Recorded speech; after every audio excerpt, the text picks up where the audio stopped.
يوميا اجي من الساعة ب7 الصبح لحد الساعة ب2 ب3 الا اروح من باب السجن. ابد. يوميا يعني ماكو يوم وانتظر امتى اطوب ويجي السرى مالته وادخل واشوف ياسر.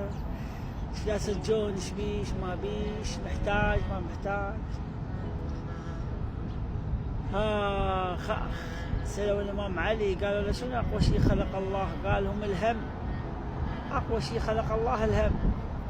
الله ما راويكم هم إن شاء الله ولا راويكم مكروه ويراويكم الخير ويفتح لكم جميع أبوابه.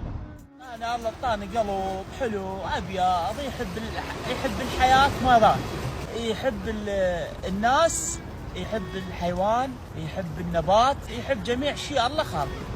بالمناسبة حصر بقلبه لهن. الله. هل يا مركبا بالبحر ما مال. الهدية مو قلبه طول العمر. ما مال. مال بيئة الزمان وقلبه ما مال. يريده له القلب يا ناس، يريده له القلب يا ناس.